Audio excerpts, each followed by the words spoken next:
What happens when a teacher shuts down an 11-year-old boy for lying about his dad, only to watch a 4-star general walk straight into her classroom hours later? Braxton Morrow never wanted the spotlight, but that morning it landed on him like a weight he couldn't step out of, and it hit him right in the middle of room 12 with 24 pairs of eyes watching. "Braxton, that's enough," Mrs. Jolene Faraday snapped, cutting straight through his quiet voice. "We've talked about making up stories for attention." The room stiffened, not a gasp, not a whisper, just a sudden tension that made every kid freeze mid-movement. Braxton blinked, unsure if he'd heard her right. He hadn't even finished his sentence. All he'd said was, "My dad came home this morning. He said he might." That's when she shut him down. Mrs. Faraday set her red pen on the edge of her desk, as if the matter was settled. "Please open your reading packet," she said, brushing him aside like he was a distraction. Braxton felt heat crawl up his neck. He wasn't someone who talked much, especially not about his dad. His classmates barely knew anything about him, except that he loved drawing planes in the margins of his homework and that he never caused trouble. But that morning, he'd woken up full of excitement. His father had surprised him by showing up at the door at sunrise in full uniform, boots still dusty from travel. There wasn't a lot that lit Braxton up like that, and now this. He swallowed the lump forming in his throat and slowly closed the notebook in front of him. There was nothing to argue. Arguing would only make it worse. He kept his eyes down, fingers tightening around the edges of the pages. Nearby, Ava Gentry glanced at him with a confused expression, but she didn't say anything. No one did. A boy in the back made a face that said, "She caught him," and a couple of kids traded looks, unsure of what to believe. Mrs. Faraday picked up her pen again. "Page 9, everyone. Let's not waste time." The clock ticked loudly in the silence that followed. Each second felt sharp. Braxton tried to listen as she went over vocabulary, but his mind kept drifting back to that morning, the surprise knock on his bedroom door, the deep voice saying, "Morning, buddy," after months of crackling video calls. His father had promised to stop by the school later, just to see how he was doing. He hadn't announced the time, only said he wanted it to be a small moment between them. But it didn't feel small anymore. Halfway through the lesson, Mrs. Faraday asked a question about the reading passage. Braxton usually raised his hand, not to show off, but because he genuinely liked school. Today, though, he stared at the corner of his desk. The confidence he usually had, quiet, steady, felt like it had slipped out of the room when she called him a liar. "Braxton," she said, pretending she didn't notice he'd shut down. "You usually participate. Anything you'd like to share?" Her tone carried more sting than concern. He shook his head gently. "No, ma'am." "That's unusual for you," she replied, raising an eyebrow in a way that made his stomach twist. "Let me remind everyone, honesty matters in this classroom." A couple of students glanced at him again. This time the looks were different, curious, wondering, doubtful. Braxton pressed his lips together. He wished the floor would open up and swallow him whole. By the time they reached the mid-morning break, the whispers had begun. They weren't loud, but they were enough. "I think he made the whole thing up. He doesn't even talk about his dad." Why would he lie, though? Kids don't always try to be hurtful, but rumors don't need bad intentions to sting. Braxton walked to his cubby, pretending not to hear anything, pretending not to care. But he could feel the eyes. He could feel the shift. He could feel how quickly a room could turn on you when an adult put a label on your name. He moved slowly, trying to make himself smaller, trying to stay unnoticed. He wasn't angry. He just felt something hollow settle in his chest, something that made it hard to meet anyone's gaze. He sat back at his desk as the class returned, his heart beating faster every time he thought about his father coming later. How would Mrs. Faraday react when she saw him? Would she think Braxton had convinced someone to pretend? Would she even believe the truth when it stood in front of her? For now, all he could do was wait. But the day was far from finished, and the next moment, waiting for him would change everything in that classroom. By the time the first lunch bell rang, the story had already twisted itself into something Braxton didn't recognize. Kids didn't wait for permission to talk about what happened. They carried the moment like it was exciting news, passing it from table to table as if they had personally witnessed a scandal. Braxton walked into the cafeteria slowly, tray in hand, eyes fixed on the floor. He hoped he could blend in. He hoped the noise of the room would swallow everything, but the whispers stuck to him like little hooks. He said his dad was coming back from some mission, Mrs. Faraday told him to stop lying. Why does he say stuff like that? He sat at the end of a long white table, placing himself a few seats away from two boys who were already mid-conversation. One of them, Trevor Ansley, looked over as Braxton sat down. Trevor wasn't mean, but he had a talent for repeating stories the way kids repeat jokes, loudly and without thinking. "Hey," Trevor said to the boy next to him, not bothering to lower his voice. "That's him. That's the one who said his dad was coming to school." The boy beside Trevor, a kid named Seth Loring, leaned forward to get a better look. "But Mrs. Faraday said he made it up, right?" "Well, yeah," Trevor replied. "Why would she say that if it wasn't true?" Seth shrugged like the logic was obvious. Braxton kept his head down, moving his food around his tray without really eating. He wished he could disappear. It wasn't the first time a rumor had made the rounds at Crestwood Ridge Elementary. Rumors were practically a sport here, but this time the rumor was about his father, the person he admired the most. Ava Gentry approached the table slowly. She wasn't Braxton's best friend, but she was one of the few people who didn't jump on rumors without thinking. She sat across from him and leaned forward. "Hey," she said gently. "Are you okay?" He tried to smile, but it didn't reach his eyes. "Yeah, I'm fine." "Braxton, people are talking a lot. Maybe you should just say something." "About what?" he asked quietly. She hesitated. "About your dad. Maybe explain it. They don't know anything." He tightened his grip on his fork. "I told the truth." "I know," she whispered, "but they don't get it." He didn't respond. He didn't trust his voice not to shake. At another table, two girls leaned close together. "My mom said people lie when they want attention. Maybe that's what he's doing." "Sounds like it." The weight of everyone assuming the worst felt heavier than the morning itself. He knew his dad, General Rowan Morrow, wasn't someone who talked about his position casually. Even at home, he spoke about his work in pieces, always careful, always controlled. Braxton had learned early not to brag about him, so he didn't mention it to anyone. Not teachers, not classmates, not even the kids he sat with at lunch every day. But today had been special. Today, his father had come home early, earlier than planned, just to surprise him. And Braxton had been proud, really proud. For the first time, he had wanted to share something real. Now he regretted opening his mouth. Ava ate in silence after that, staying close just so he didn't feel alone. Everyone else continued feeding the story like it was entertainment. Meanwhile, Braxton tried to breathe normally, pretending every new whisper wasn't aimed directly at him. After lunch, the playground wasn't any better. Small groups formed near the swings and the hopscotch squares. A couple of kids from another class came by to ask questions, which was nothing more than thinly disguised curiosity. "So, is he really coming to school?" a girl asked. Braxton kept his tone calm. "Yes." "Like, today?" "Yes." "Why?" Before he could answer, Mrs. Quimby blew her whistle in the distance, signaling the end of recess. Braxton exhaled, relieved the questioning was over for now.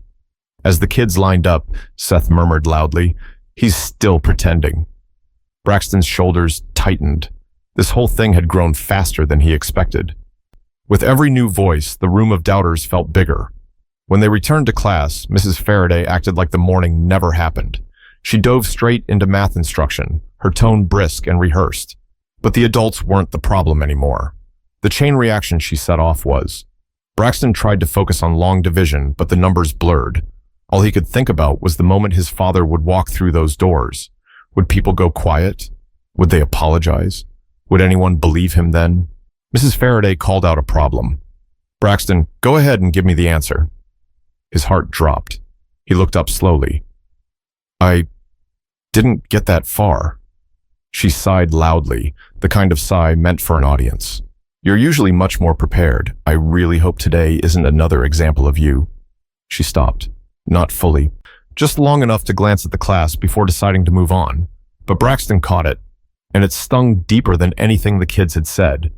But as the minutes ticked by, something was already shifting in the front office. Something heading straight toward room 12. The day had gone sideways so quickly that Braxton barely recognized the feeling sitting in his chest.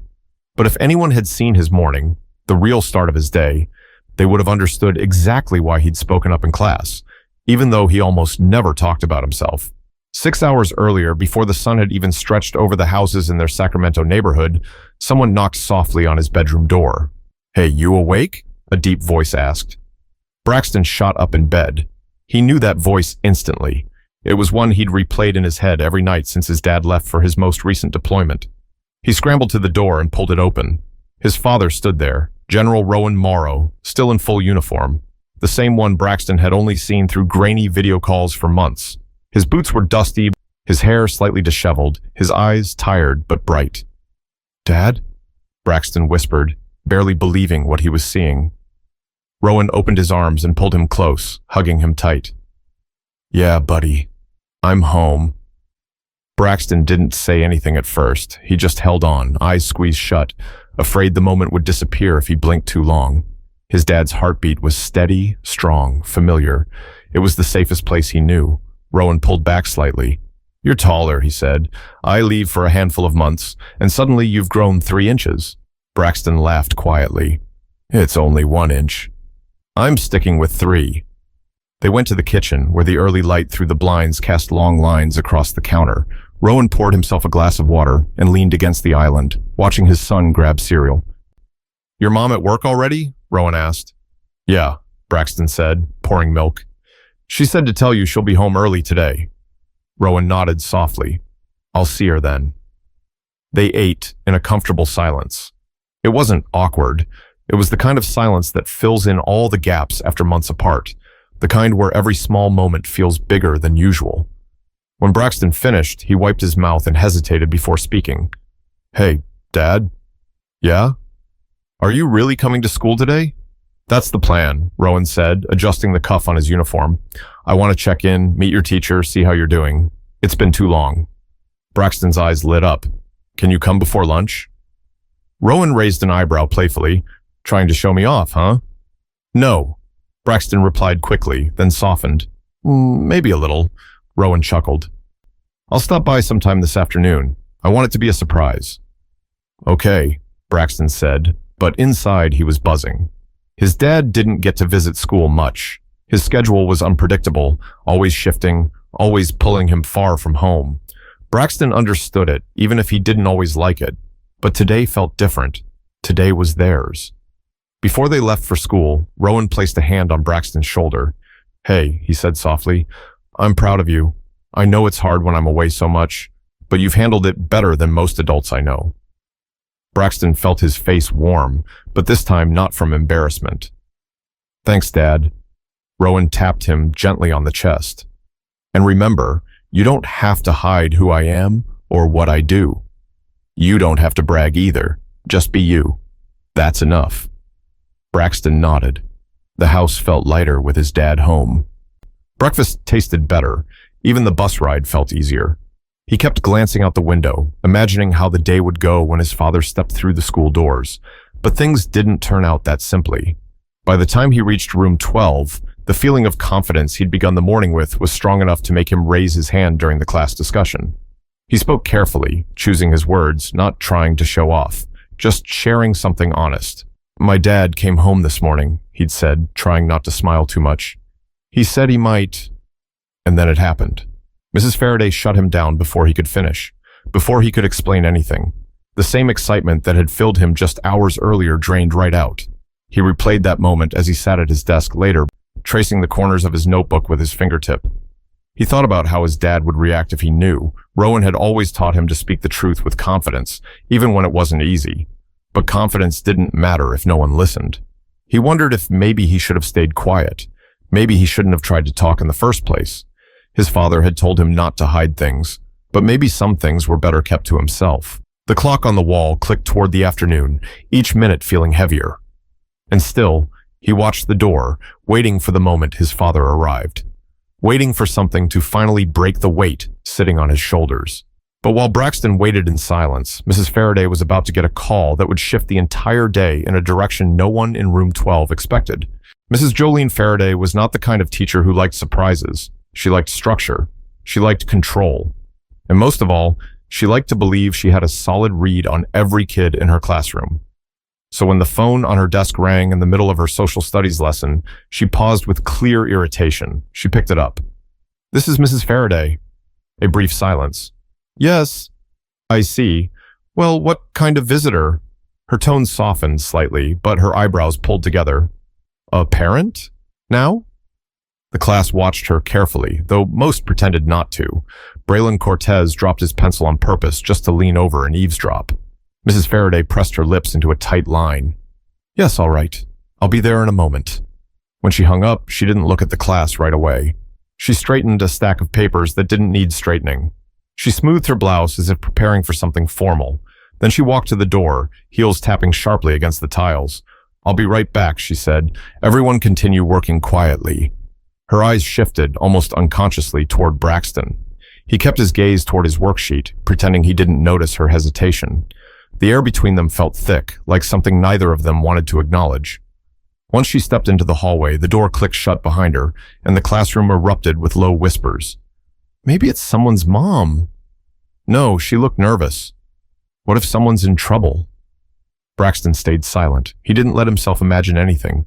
He didn't want to hope, not after how the day had gone. Out in the hallway, Mrs. Faraday walked with quick, stiff steps. She rehearsed possible scenarios in her mind. Maybe a parent was upset about a grade. Maybe the principal needed help with the substitute in third grade. Maybe the district office sent someone unexpected, but she wasn't ready for what she actually saw when she turned the corner. Principal Howard Rourke stood near the office doors, hands clasped tightly in front of him. And next to him, a tall man in full Air Force uniform, posture straight, presence steady, ribbons lined across his chest with absolute precision. The fluorescent lights overhead reflected off the metal pins on his jacket. He didn't look impatient or angry, just quietly powerful, the kind of person who didn't need to raise his voice to command a room. Mrs. Faraday, Principal Rourke said, clearing his throat, this is General Rowan Morrow. He's here to pick up his son. The world seemed to tilt for just a second. Her voice caught. His son? General Morrow stepped forward, extending a hand. Good afternoon. I understand you're Braxton's teacher. Her hand shook just slightly as she took his. Yes, I am. His grip was firm, confident. He mentioned there was some confusion earlier. Thought it might help if I came by in person. There was no accusation in his tone, no anger, just calm clarity, and somehow that made it worse. Mrs. Faraday's cheeks lost color. She glanced at Principal Rourke as if hoping he'd jump in and explain things for her, but he stayed silent, folding his hands behind his back. She swallowed. Yes, he mentioned something during morning discussion. Rowan waited, giving her space to continue. She didn't. I see, he said. I'm sorry if my arrival is disruptive. I didn't mean to cause any surprise. I simply promised him I'd stop by. His gentleness made her stomach twist. She had assumed the worst. No, she had assumed something beneath even that.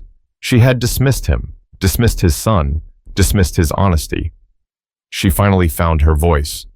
General Morrow, I wasn't aware that he was telling the truth, he asked, not sharply but quietly enough that she felt the weight behind the words.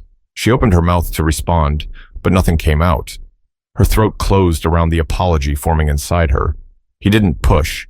Instead, he looked past her, toward the classroom at the end of the hall. May I see him?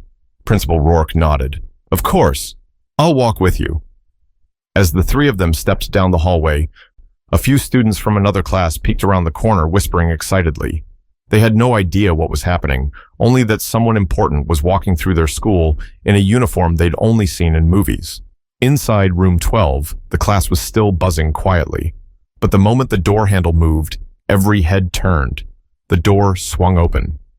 General Rowan Morrow stepped inside. Every voice fell silent. Every whisper died instantly. Even the kids who didn't know anything about military ranks could tell this was someone different. Braxton looked up slowly from his desk. His eyes widened, not with fear, but with the unmistakable shock of a dream he thought he'd spoiled. Dad? He breathed. Rowan gave a small, warm smile. Hey, buddy, ready to go? At the front of the room, Mrs. Faraday stood frozen, hands clasped tightly, watching a truth she denied walk right past her. But the moment wasn't done, because what happened next would spread through the hallway faster than any rumor ever had. General Rowan Morrow didn't raise his voice. He didn't need to. The simple act of standing inside room 12 changed the entire atmosphere instantly. Kids who had whispered about Braxton at lunch now sat with their hands folded, eyes wide, pretending to focus on anything other than the man in uniform standing in front of them. Braxton rose from his seat slowly, almost unsure if he was allowed to move. He took hesitant steps toward his father, the same father he'd proudly mentioned hours earlier, right before being shut down. Rowan met him halfway, placing a hand on his shoulder. It wasn't a show of authority. It was gentle, familiar, real. "You okay?" Rowan asked quietly. Braxton nodded once. "Yeah." Rowan studied his face. "You sure?" This time, Braxton's voice steadied. "I am now." Mrs. Faraday shifted uncomfortably at the front of the room. Her hands trembled slightly, but she forced them still. Principal Rourke stood beside her, saying nothing, watching the moment unfold with careful eyes. Several students leaned forward to get a better look. A couple of them, kids who had fed the rumors the loudest, looked like they'd seen a ghost. Rowan turned to Mrs. Faraday. "I'm sorry for the interruption," he said, still calm. "I know this isn't the usual type of visit." She opened her mouth, ready to speak, but no words came out. Not yet. He continued. "I came because I wanted to keep my promise to him. It's not often I get to show up during the school day." Braxton glanced around the room. For the first time all day, he didn't feel small. Mrs. Faraday straightened her blouse and finally managed to speak. "General Morrow, I certainly didn't expect—" Rowan didn't interrupt, but his presence alone made her search for her next words carefully. "I didn't know," she said, voice low. "I thought he was stretching the truth. Students sometimes—" She stopped, realizing she was explaining something that couldn't be excused. Rowan remained composed. "I understand children exaggerate sometimes, but Braxton hasn't been that type of kid." He glanced down at his son. "He's honest, almost to a fault." The room grew impossibly still. A couple kids exchanged guilty looks. Mrs. Faraday pressed her lips together tightly. "Yes, I see that now." Rowan didn't need to say more. The quiet acknowledgement hung in the air, carrying more weight than any lecture could. "May I take him early?" Rowan asked the principal. "Of course," Principal Rourke replied quickly, grateful to have something straightforward to say. "Absolutely." As Rowan led Braxton toward the door, the entire class watched them leave, not with judgment anymore, but with something closer to awe. Some kids sat with their mouths slightly open. Others looked like they'd just witnessed history happen in a single afternoon. When Braxton stepped into the hallway with his father, he felt the difference immediately. His chest wasn't tight anymore. His steps weren't hesitant. The weight from earlier had lifted, not because others finally believed him, but because the truth stood right beside him. The hallway outside room 12 was far from empty.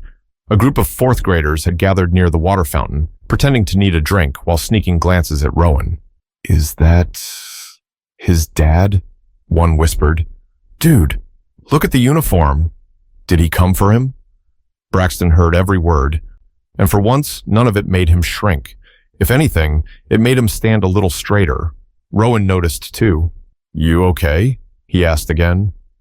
"Yeah," Braxton said, and this time he meant it fully. As they walked toward the front office, students from nearby classrooms peeked out. Some teachers stepped into their doorways, unsure whether to intervene or simply observe. A few kids stood frozen, holding folders or backpacks, their eyes glued to the general walking down their hallway. It wasn't fear, it was respect mixed with surprise. Surprise that the quiet kid who rarely talked had a father who commanded a presence like this.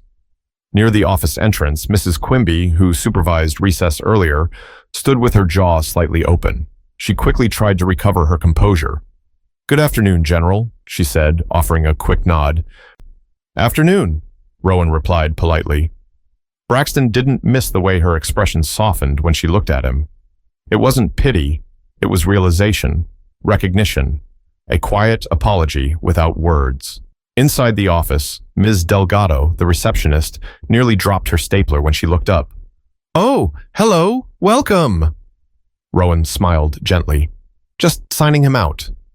"Of course," she said, fumbling for the clipboard. "Here, right here, take your time." While Rowan filled out the form, Braxton stood beside him, watching the pen glide across the paper.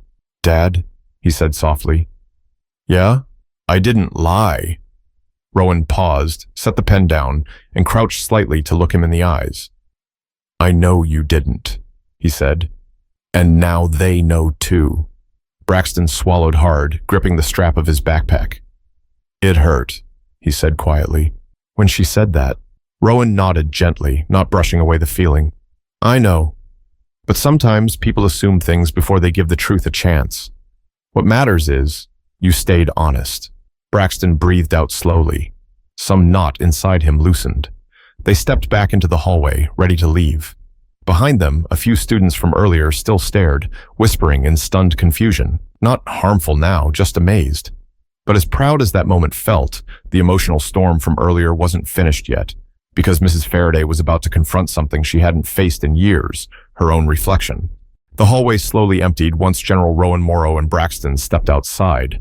But back in room 12, the silence clung to every desk and every corner like something heavy that refused to lift. Mrs. Jolene Faraday stood at the front of the class, staring at the door long after it closed. She felt the eyes of her students on her, curious, confused, waiting for her to say something, anything. But for the first time in a long while, she didn't have a ready explanation or a polished correction to offer. Her authority didn't feel steady, it felt cracked. "Everyone, please return to your assignments," she finally said. Her voice lacked its usual sharpness. It sounded thinner, almost uncertain. Ava Gentry raised her hand gently. "Mrs. Faraday?" Jolene swallowed. "Yes, Ava?" "I think Braxton was just excited this morning. That's all." Ava spoke carefully, trying not to sound like she was challenging her teacher. Several classmates murmured in agreement. Jolene forced a small smile. "Thank you, Ava. Let's settle down now." But even that felt flimsy. The energy in the classroom had changed, and she knew it. While the students bowed their heads over worksheets, Jolene sat at her desk, fingers tapping anxiously on top of her gradebook. Her mind spiraled back to that morning. She replayed the moment when she shut Braxton down. How quickly she dismissed his words, how confidently she assumed she understood him, how her tone cut through his sentence like it was nothing. She could picture his face perfectly, the way he had shrunk into himself, the way he had clutched his notebook, the way she ignored his silence afterward because it was easier than confronting what she'd done. She squeezed her hands together. "What was I thinking?" she whispered under her breath. Jolene wasn't blind. She knew she had formed assumptions about Braxton over the past months. He was quiet. He didn't talk about his family. He didn't share much during show and tell days. In her mind, she had built an entire false narrative about him without ever asking real questions. And now the truth had walked in wearing a uniform. Her heart thudded painfully. She wasn't proud of the picture forming in her mind. A teacher who had been too quick to judge, too comfortable in her authority, too dismissive of a child who deserved consideration, not suspicion. Principal Rourke entered quietly just as she lifted her head. He didn't look angry. He looked concerned. "Jolene," he said softly, closing the door behind him. "Are you all right?" She nodded, though her voice shook. "I didn't know. I truly didn't know." "I understand," he replied, "but we need to talk about how it happened." She looked down at the edge of her desk. "I made an assumption." He pulled a chair beside her. "A strong one." "I thought he was exaggerating," she said, embarrassed. "Kids do it. They tell stories. I thought I was correcting him." Rourke lowered his tone. "But you didn't ask him. You didn't give him space, and today, that mattered." Jolene's throat tightened. "I know." The principal didn't pile on. He didn't lecture her. Instead, he sighed quietly. "You're a good teacher, Jolene." But even good teachers slip when they forget to see their students as kids with whole lives beyond these walls. Her eyes burned, but she blinked rapidly to keep them dry. "I don't want to be the kind of teacher who hurts someone." "I don't think you meant to," he said gently. "But intent doesn't erase impact." She breathed in shakily. "I need to fix this. I need to apologize to him." "You'll get that chance," Rourke said. "But don't just apologize. Reflect. Ask yourself what made you jump to that conclusion." She nodded slowly. Outside, the last bell of the day rang. Students began packing their bags, eager to leave. A few kids shot hesitant glances her way, uncertain of their teacher now, unsure how to behave around her.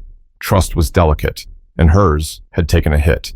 After dismissal, Jolene walked through the empty classroom, picking up stray pencils and eraser pieces just to keep her hands busy. The room felt too quiet now, too revealing. She thought about Braxton walking down the hall next to his father, a man who carried himself with quiet strength. She thought about how small Braxton must have felt being doubted, and how big the moment must have been when the truth stepped in.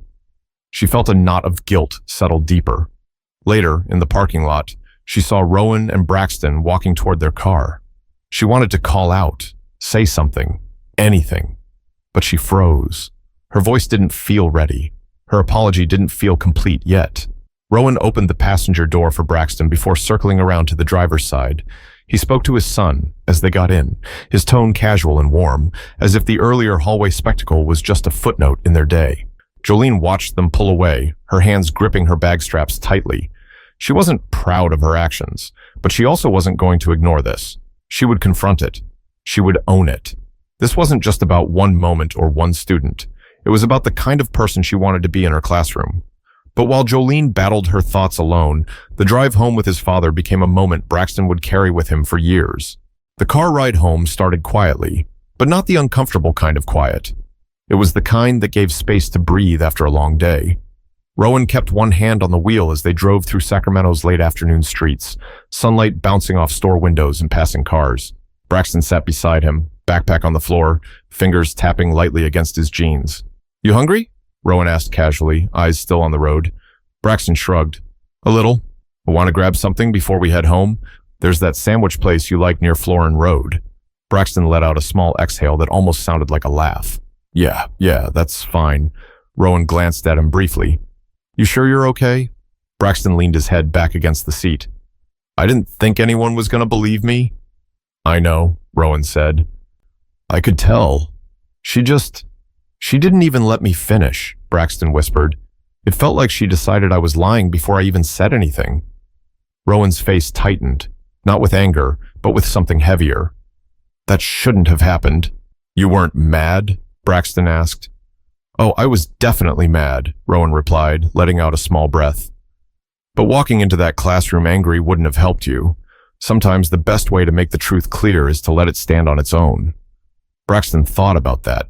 His dad wasn't the kind of man who barked orders at home. He didn't shout. He didn't stomp around. He carried himself in a way that made people listen without him having to raise his voice. Seeing him walk into room 12 earlier felt like watching a mountain move. "What did she say to you?" Braxton asked. "She didn't say much," Rowan said, "but she understood what happened. People don't always admit their mistakes out loud, but they feel them." Braxton let that sink in. He pictured Mrs. Faraday standing by the door, speechless. The shock on her face, the way her confidence drained the second she realized what she'd done. "I don't want her to be in trouble," Braxton said suddenly. Rowan looked over again. "You're thinking about her right now?" Braxton nodded slowly. "She was wrong, but I don't want her to feel awful." Rowan smiled gently. "You've got a good heart, but correcting someone doesn't mean punishing them. It just means helping them see what they didn't before." Braxton took a deep breath. The knot inside him, the one that had twisted tighter from the moment Mrs. Faraday dismissed him, had loosened, almost gone taut. Rowan pulled into the small parking lot of the sandwich shop, the same place they always went after big moments, good or bad. He turned off the engine but didn't open the door yet. "Let me tell you something important," he said, turning toward his son. "You can't control what people think about you, but you can control who you are. And today, you stayed honest, even when it hurt. That matters." Braxton looked down at his hands, absorbing every word. "And another thing," Rowan continued, "your voice has value. Don't let someone take that from you because they made a wrong assumption. You don't shrink to fit someone's mistake." Braxton met his father's eyes. "So, I shouldn't stop talking in class?" Rowan chuckled, shaking his head lightly. "No, buddy. Keep talking. Keep being you." They got out of the car and walked inside. The smell of toasted bread and warm soup filled the small restaurant. As they ordered, the atmosphere felt lighter. Not perfect, but lighter. Over sandwiches, they talked about normal things, video games, homework, the upcoming weekend, but the earlier moment lingered beneath the surface like a quiet pulse. They didn't need to discuss it much more. The important parts had already been said. Later that evening, after dinner and after Rowan had unpacked his travel bag, Braxton sat on the couch with his sketchbook. He started drawing an airplane, wide wings, sharp nose, clean lines. It was something he always drew when his mind needed balance. Rowan walked by and paused. New design? Kind of, Braxton said. It's based on the one you were telling me about last month. Rowan smiled. Looks good. But Braxton wasn't drawing just the plane. In the corner of the page, he sketched a small classroom door with a figure standing in it. Not fully detailed, just an outline. A reminder of what happened. A reminder of how things can change in a moment. The next morning, when he returned to school, Mrs. Faraday was waiting by the classroom door. She looked tense, but determined. "Braxton," she said softly, "could I speak with you for a second?" He nodded. She stepped to the side, lowering her voice. "I owe you an apology. I made a mistake yesterday, a big one. And I'm sorry I didn't listen to you. You didn't deserve that." Braxton shifted his backpack strap nervously. "It's okay." "It's not okay," she said gently, "but I'm going to be better. You have my word." He studied her face. This time she meant every word, not because his father had shown up, but because she had reflected on her actions. "Thank you," he said quietly. She smiled with a mix of gratitude and regret. "Ready for today?" "Yeah." Braxton walked into room 12 feeling lighter than he had in days. Students glanced at him, some apologetic, some embarrassed, some simply curious. But no one whispered this time. People can change. People can learn, even adults. And Braxton learned something too, that truth has a way of standing tall, even when someone tries to knock it down.